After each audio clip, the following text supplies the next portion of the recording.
하나님의.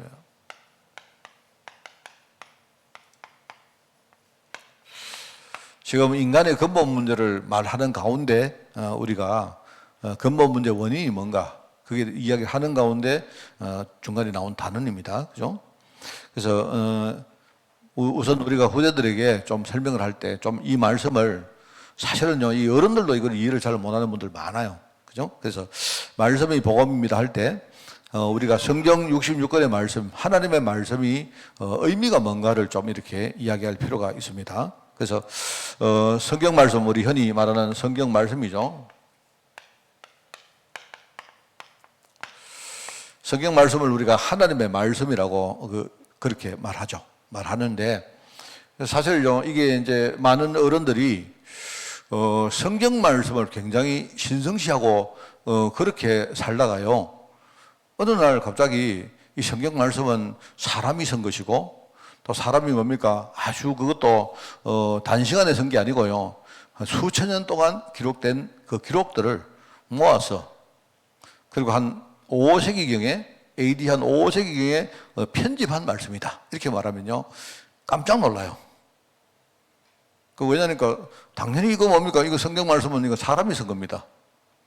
사람이 쓴 것이고 한 사람이 쓴 것도 아니고, 그죠? 그리고 동일한 연대에 쓴 것도 아니고요, 많은 사람들이 각자 자기 생각, 그죠? 어떤 자기가 받은 응답대로 그렇게 썼는데 이제 그걸 나중에 뭡니까? 편집을 해서 모아놓은 게 그게 성경입니다. 그러니까 사람들이 뭐냐니까 우리가 이거 어떻게 보면 너무나 당연한 이야기인데, 근데 그거를 이제 사람들이 생각 안 하고 어릴 때부터 배운 게 뭐냐? 이거 하나님 말씀이다. 이러니까 이제 사람들이 그냥 그렇게 신성시하고 살다가 나중에 어른 돼서 내가 이거는 한 5세기에 편집된 말씀이다 이렇게 하니까 사람들이 그럴 수가 있습니까? 이렇게 아주 어른 돼서 묻는 그런 질문을 제가 들어봤습니다.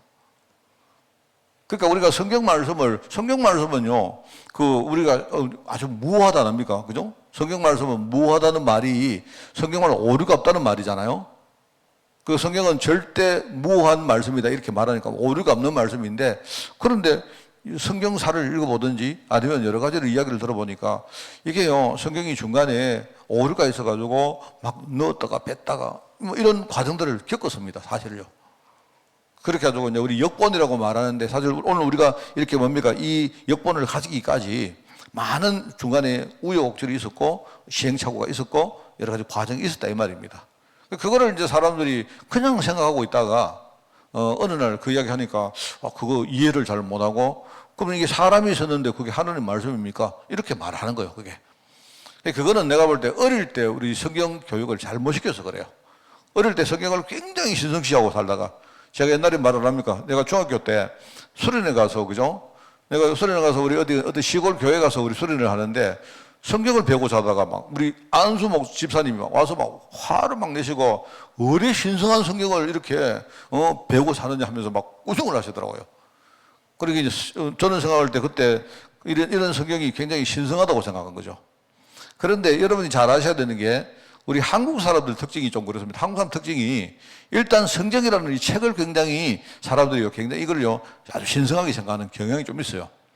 그래서 사실 여러분이 영어 성경하고 우리 성경이 좀 다른 게 뭐냐니까, 영어 성경은 중간에 많은 역본이 나옵니다. 여러분이 잘 보시면 옆에 뭐 NASB, 뭐 NIV, 뭐 이런 뭐 그런 여러 가지 역본들이 있어요. 왜냐니까 미국 사람들은 조금 우리하고 달리 이거 좀 성경 표현이 좀 이상하다 그러면 다시 뭡니까? 고쳐가지고 쓰고 막 이래요, 그냥. 근데 한국 사람들은 어떻게 하느냐, 굉장히 뭡니까? 이 신성시하는 경향이 있다 보니까 우리가 사실 여호와가 가라사대 이런 말은 뭐냐니까, 그거요 처음에 옛날에 조선시대 때 돌았던 그때 성경을 번역한 그걸요 그대로 지금도 이게 신성하니까 그대로 많이 이거 안 바꾸고 그거 쓰는 거예요, 그게. 지금도 보면 우리 성경 말씀이요 굉장히 이렇게 또 이 번역을 왜 이렇게 했을까 싶은 게 너무 많습니다. 제가 이제 그렇게 말하면 또 여러분들이 아이고 우리 목사님은 성경의 이 무엇을 부인하는 목사님입니까? 이렇게 또 여러분이 저를 또 이해를 할까 봐 말 못하겠고 막 그런 게 우리 저간에 딱 깔려가 있어요. 있다니까요. 이게 여러분 진짜 아셔야 되는 게, 어릴 때부터 이 성경에 대해서 잘 몰랐던. 그래서 우리가 성경을 이해하는 걸 가지고 영감이라고 합니다. 영감. 우리가 할망구 영감 이거 말고 우리가 성경을 하나님이 이 성경을 통해서 우리에게 주시는 하나님의 은혜가 있죠. 그거를 가지고 한마디로 영감이라고 말해요. 성경의 영감이라 말하고 성경의 영감설이라고 말해요. 그거는 신학에 딱 나와 있어. 영감이라고 말하는데 사실 하나님 말씀은 여기에 책에 기록된 이런 문자이기보다는 이 문자를 통해서 주시는 하나님의 영감이 말씀이에요. 그죠? 그래서 이 영감설에 대해서 많은 썰들이 있습니다. 그래서 어떤 사람은 이 영감설을 굉장히 아주 절대적으로 믿는 사람이 있고 하나님이 그 저자한테 야, 너 이렇게 써. 이렇게 한자 하나님이 개입해서 이렇게 쓰도록 했다는 그런 흔히 말하는 축자라고 해요. 축자 영감설을 주장하는 아주 그런 쪽이 있고요. 어떤 사람은 성경 말씀을 안 믿어요. 안 믿고. 아예 안 믿고 성경 말씀은 하나의 그냥 어떤 그냥 상징적인 부분이다. 이렇게 아주 자유롭게 자유신학자, 자유주의자들이 그렇게 믿습니다. 그러니까 그 사람들은요 자기 식으로 그냥 마음대로 이렇게 마음대로 이렇게 그 해석을 하잖아요. 해석을 합니다. 그리고 예컨대 옛날에 그 함석헌 이런 사람들이 그 목사 아닙니까? 그죠? 그 사람들이 말하는 거는 예컨대 그런 분들이 이렇게 말해요. 예수님은 사회주의자였다. 이렇게 말해요. 예수님은 공산주의자였다. 이렇게 말해요. 왜냐니까 예수님은 누구나 똑같이 그러니까 함께 제자들과 함께 이렇게 먹고 이렇게 자고 하는 전부 다 자기의 이렇게 재산도 다 나누고 그랬다 그런 이야기를 하면서 그냥 이렇게 단편만 보고 예수님이야말로 공산주의자였다. 그렇게 말합니다. 그런 식으로 이제 자기들이 말하고 싶은 걸 성경을 가지고 그냥 해석을 해서 그렇게 말하는 사람이 있어요. 굉장히 그는 자유주의자죠. 내가 볼 때 아주 축자 영감설을 주장하는 사람들은 완전 아주 보수주의자고. 근데 우리는 보통 우리 장로교 신학은 뭐냐니까 아주 중간입니다. 아주 유기적이라 말하는데 하나님이 성경을 쓰는 사람의 경험과 지식과 그 사람의 많은 것들을 활용해서 각자 저마다 성경을 썼는데 나중에 다 하나로 모아보니까 하나님의 중요한 계획이 있더라. 그런 이야기입니다. 굉장히 건강한 그 신학이 그거죠. 그래서 참 이런 겁니다. 그래서 이 성경의 영감이라 하는 건데 이 사실 이름이 조금 영감이라 하니까 이게 잘 안 들어봤잖아요. 그래서 애들에게 이런 걸 설명하기 좀 힘든데 어쨌든 제가 이 성경 말씀이 뭐냐에 대해서 조금 우리 후대들에게 좀 가르쳐야 되겠다 하는 생각인데요. 우선은 이제 성경 말씀이라 하면 물론 성경 말씀은 하나님의 말씀입니다. 그죠? 성경 말씀인데 일단은 첫 번째로 우리가 성경 말씀에 대해서 오늘 여기 이제 나옵니다만은요. 조금 요거를 내가 약간 좀 정리를 좀 해서 그죠? 이 성령의 영감인데 중요한 내용이 있어요. 내용. 그래서 성경이 말하는 하나님 말씀의 중요한 내용이 두 가지 의미로 우리가 한번 봤으면 좋겠다. 첫 번째는 이 성경은 뭐냐니까 여러분 인간이 없다면 하나님이 성경 말씀을 주실 필요가 없죠. 그죠? 사실은 인간이 있었기 때문에 하나님이 성경 말씀을 주신 거예요. 그러니까 말하자면 성경 말씀은 하나님과 인간이 소통하는 최고의 방법입니다. 그죠? 그게 하나님의 말씀이에요. 그래서 소통이니까 여러분 소통은 양방향이잖아요. 여러분 소통한다. 우리 혼자 소통하는 건 소통이 아니죠. 그죠? 소통은 양쪽 당사자가 있다 이 말입니다. 그래서 하나님 보실 때는요. 하나님은 성경을 통해서 뭘 하시느냐? 약속을 하신 거예요. 그래서 우리가 성경 말씀을 언약의 말씀이다 이렇게 말합니다. 뭔 말 알겠습니까? 하나님이 말을 가지고 인간에게 약속하신 거예요. 자, 우리 어른들도 우리가 언약이라는 말을 많이 들었는데 여러분 이거 정리 잘 하고 계셔야 돼요. 두 번째로 그러면은 소통의 반대편에는 누가 있습니까? 인간에게는 뭡니까? 인간에게는 이 성경이 뭐냐니까 인간을 살릴 복음이라고 합니다. 가장 복된 소식이요. 그래서 성경의 내용은 이렇게 두 가지로 설명을 할 수가 있습니다. 성경은 하나님과 인간 사이의 최고의 소통 방법이기 때문에 하나님이 하시는 최고의 약속이자 인간을 살릴 하나님의 진짜 복된 소식, 복음인 것이다. 이게 하나님의 말씀입니다.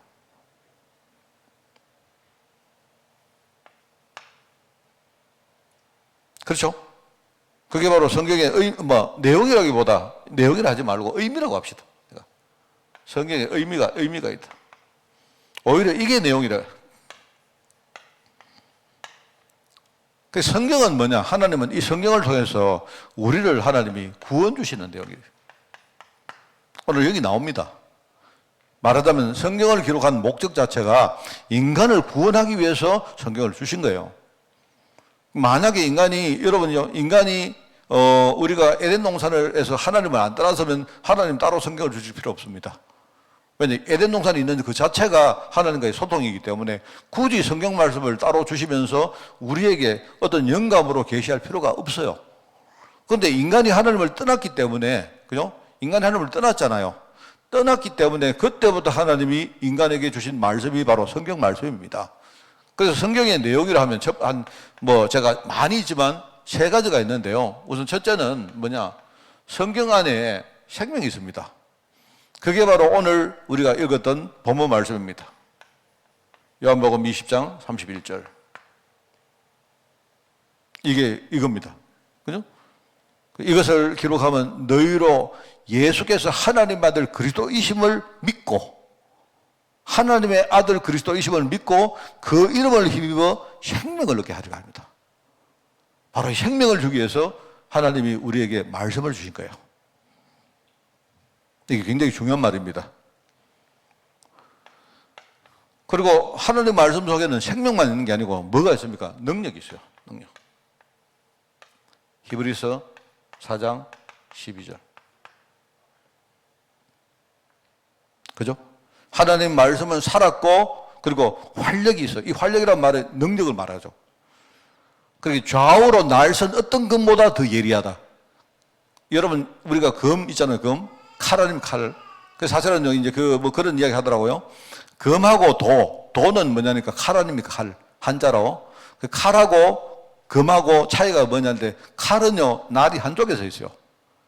근데 우리가 이제 전쟁할 때 싸우는 뭡니까? 싸우는 그 금은 뭐냐? 그 칼은 뭐죠? 그 금은 양쪽으로 서 있습니다. 양쪽으로. 그래서 일본 사무라이들이 서는 그 뭡니까? 그 칼은 뭐냐?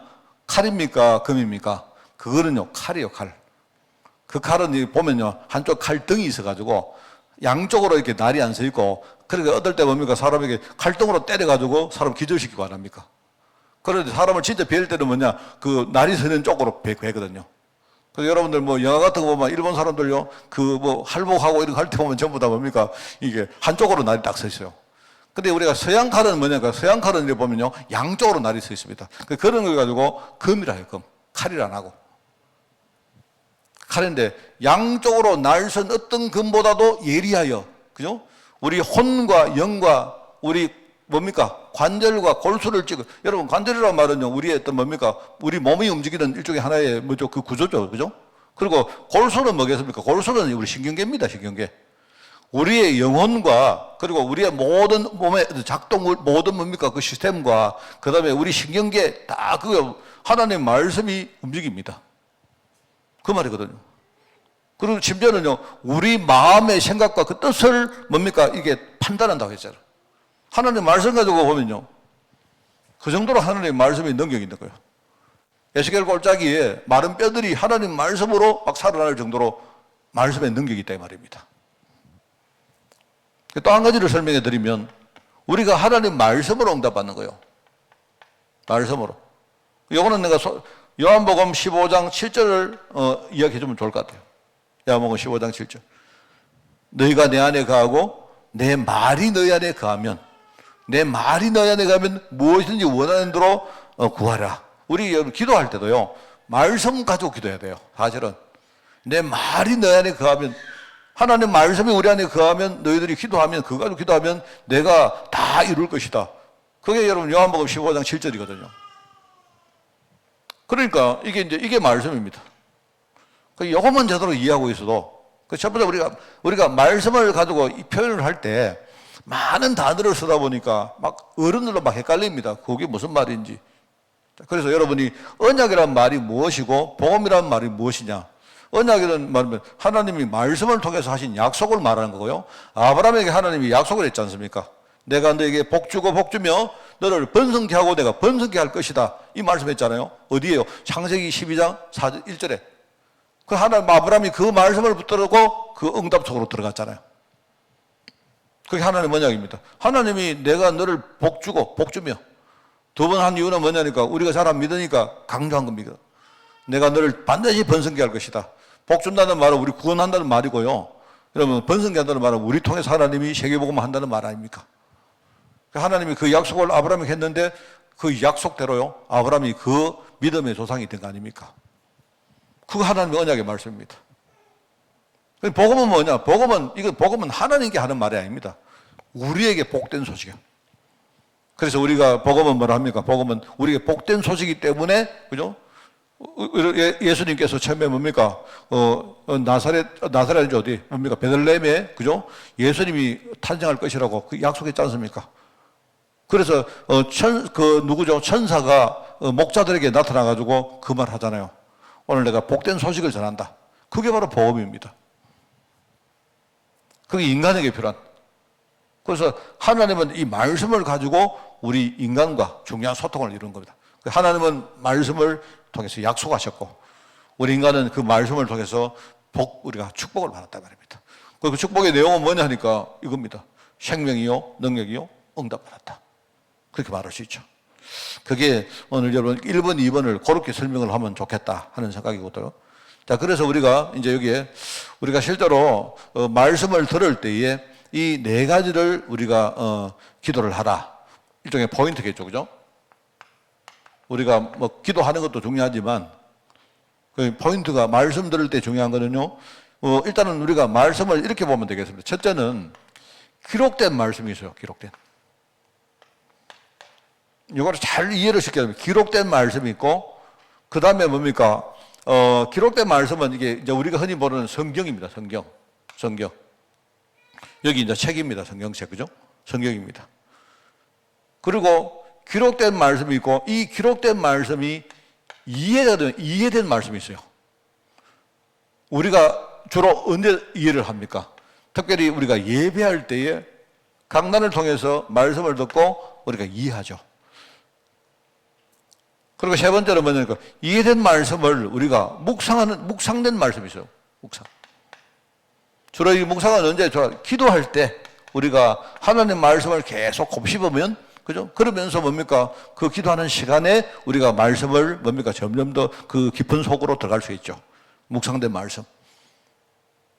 그리고 하나님은 이 말씀이 여기서 끝나는 게 아니고 우리의 삶에 적용된 말씀이 있어요. 그건 일종의 이제 우리 삶입니다. 그죠? 우리 삶의 현장에서. 자, 그러면은 요 네 가지를 우리가 알면 기도할 수 있겠죠.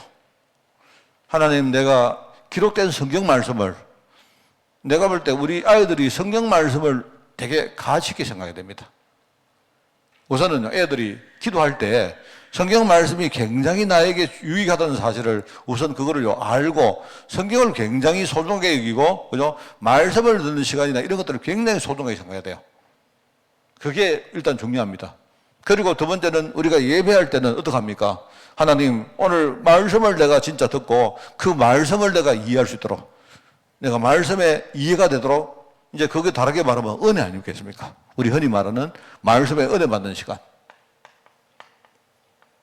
요거를 기도해야 된다. 자, 그러면서 뭡니까? 내가 말씀을 붙들고 기도한다는 말은 뭡니까? 내가 실제로 그냥 뭡니까? 중언부언 기도하지 말고 내 삶에 내가 진짜 뭡니까? 이 묵상하는 이 속으로 들어갈 수 있도록. 이걸 가지고 우리는 흐름이라고 말했어요. 흐름.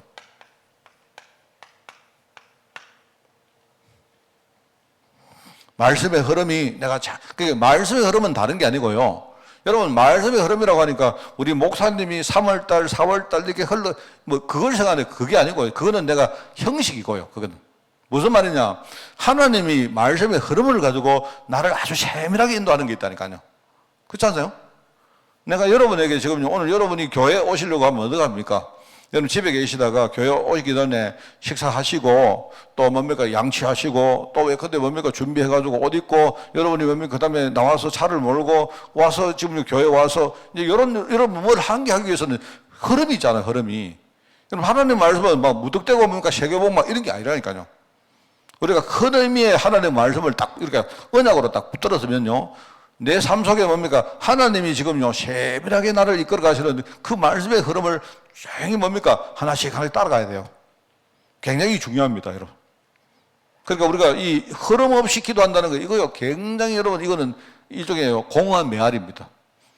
그걸 내가 볼 때 중언부언이라 해서 여러분 우리가 메시지 같은 거 듣고 막 그냥 메시지를 막 중구난방으로 막 말만 안 합니까? 그거 아니에요. 그 말씀을 잘 이해하고 그 말씀의 흐름 속을 이렇게 생각해 보세요. 그러면 굉장한 거 들어 있습니다. 그 말씀 속에. 자, 그리고는 우리가 이 말씀을 가지고 싸울 때 이게 뭡니까? 여기서 중요한 건 실제로 싸우는 거예요.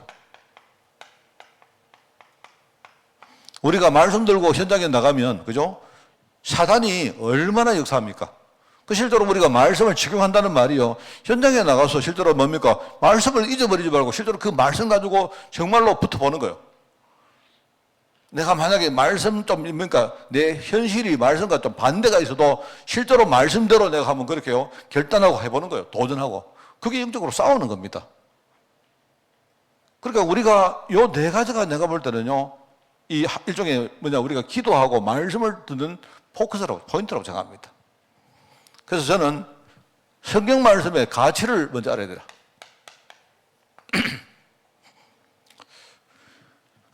제가 오늘 지금 정리하는 이 말씀을요, 우리 전도사님은 잘 듣고, 우리 아이들이 어릴 때부터 이것 딱 떼버리면 내가 볼 때 끝입니다. 내가 볼 때는 다른 거 필요 없습니다. 이것만 딱 떼버리면 그 다음에 끝이요.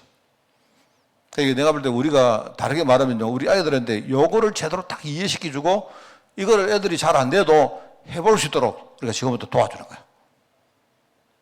근데 사실 우리 제일 문제가 뭐냐니까요, 어른들부터가 너무 중구난방입니다. 근데 내가 아까 말 안 했습니까? 그래서 내가 이제 저번에 이제 어떤 이야기 했습니다. 얼마 전에, 누가 나보고, 예수님이 그 사복음서를 보면서요, 예수님이 너무 예수님은 정말로 공산주의다. 내가 볼 때는 예수님 공산주의가 맞아요. 그 사람이 말하는 건 뭐냐니까, 사회적으로 볼 때, 육신적으로 예수님이 공산주의다. 예수님이 뭡니까, 밥도 나눠 먹고, 뭡니까, 전부 다 똑같이 그 말인데, 여러분, 그게 아니고요. 내가 볼 때 예수님이야말로 진짜 공산주의자입니다. 그건 내가 영적인 이야기 한 거예요. 여러분, 구원은요, 공산주의 이론입니다. 여러분, 구원은요, 있는 사람, 없는 사람, 그죠? 배운 사람, 안 배운 사람, 똑같이 뭡니까, 우리에게 임하는 하나님의 능력 아닙니까? 구원이요. 그러니까 그걸 우리가 영적으로 알고 말하면 그게 이해가 되는데, 이 사람들은 뭐 하느냐, 영적으로 그 이야기 하는 게 아니고요. 그냥 사회적으로 자기들 사회운동하기 위해서 그냥 예수님이 공산주의자니까. 그래서 그러니까 남미 같은데 해방신학 같은 게 전부 그거거든. 내가 볼 때는 그렇게 이야기하길래 내가, 그래, 맞다. 그래. 예수님은 진짜 내가 볼 때 공산주의자. 여러분, 성령 자체가요, 이 공산주의 이론입니다, 이게. 뭔 말 알겠습니까?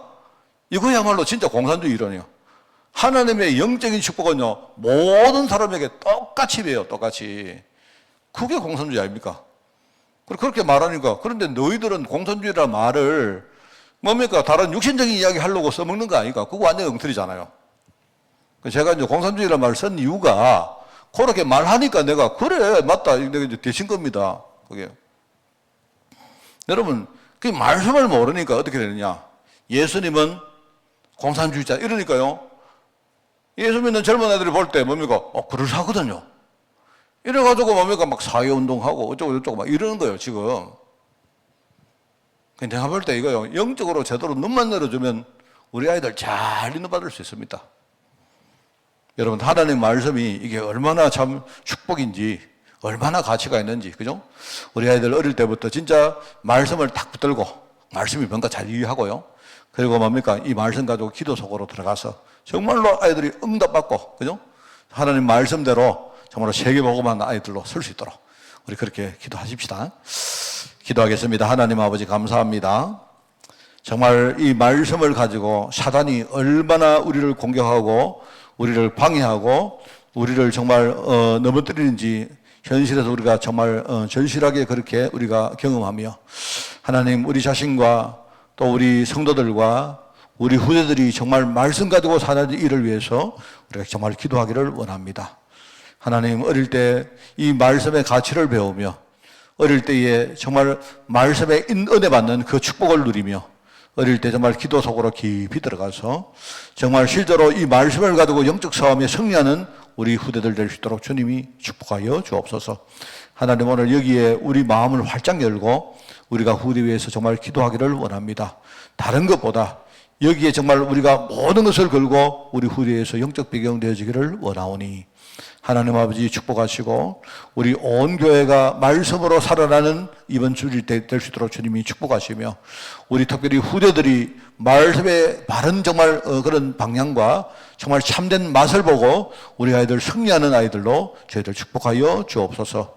하나님 감사드립니다. 오늘 이 일을 위해서 우리가 기도하오니 하나님 우리 기도를 들으시고 응답하여 주옵소서. 하나님 감사드립니다. 예수님의 이름으로 기도드리옵나이다. 아멘.